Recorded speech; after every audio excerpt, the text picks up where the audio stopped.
I'm David Britton from the Ava Gallery. Well, the concept of the exhibition is that 20 years ago, Dr. Brian Kennedy published a book called Irish Art and Modernism, which was a groundbreaking book at the time, and that was accompanied by an exhibition at the Hugh Lane Gallery, and it came up to the Ulster Museum. So it's exactly 20 years this year since that exhibition. So we thought we'd re-look at it. Some of the pictures, including the Christopher Campbell and the Charles Lamb, were included in that exhibition. But we've tried to encapsulate as much of the original exhibition as we can. There are 49 artists represented. Each artist is represented by one, hopefully, iconic type work. The main picture in the exhibition, picture that I sort of structured the whole exhibition around, was this iconic work by Mamie Jellett.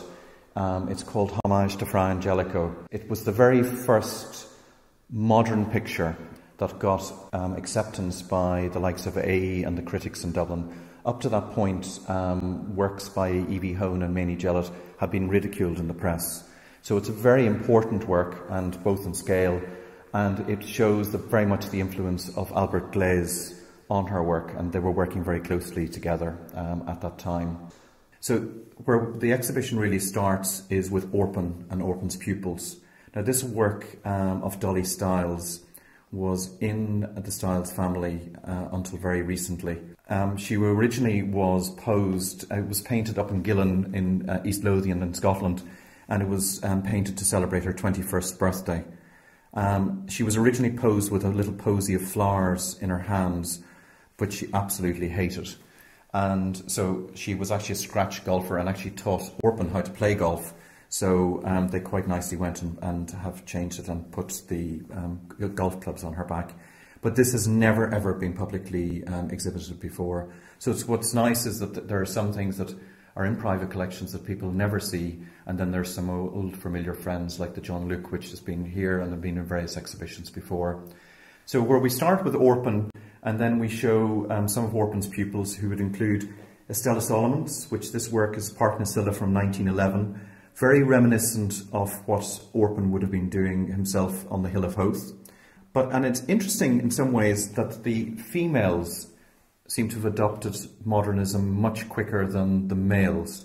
We've got Lady Gilnavy and also Caroline Scully. Now these are very modern works really compared to his other pupils, and the most well-known of his pupils would be Sean Keating, who always maintained this very academic method of painting.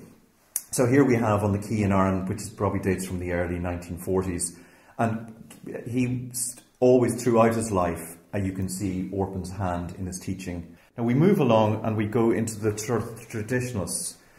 So we have some very good examples here by the northern traditionalists. The wonderful iconic work of the Jaunting Car by William Connor. Now this is the original work for the work there's a similar work in the Ulster Museum, but this was the very first one, and Brian Kennedy would suggest that a better example than the one that's in the Ulster Museum. Well, we also have very fine examples of work by McKelvey. This one is of Woodville Park in Belfast, and a lovely work down the west of Ireland in Killary Harbour by James Humbert Craig.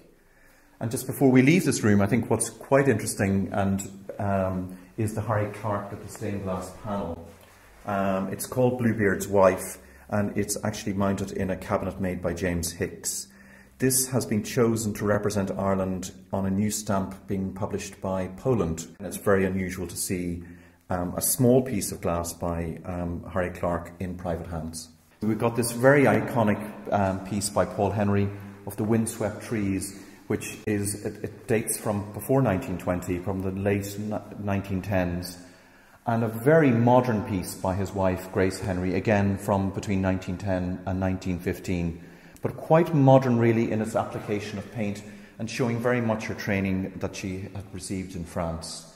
Paul Henry and his wife were the founder members of the Dublin Painters Society in the 1920s in Dublin, and it was really the first introduction of modernism into Ireland. Rare works would include works by Joan Jemison, who was very much part of the Dublin Painters. A very small little work, but quite a nice little attractive work by Lillian Davidson. Now this used to belong to the painter Anne Yeats, who would be W.B. Yeats's daughter. and it was acquired directly from her. That's been included in the likes of the Irish Women Artists exhibition back about 20 years ago in the National Gallery. So the founder members of the Irish Exhibition of Living Art would include, again, Mamie Jellett, who was the chairman. The first exhibition was in 1943, and unfortunately she died the following year, but she was the very first chairman. Her place was taken by Nora McGuinness, and we've quite a fine example of Nora McGuinness's work here.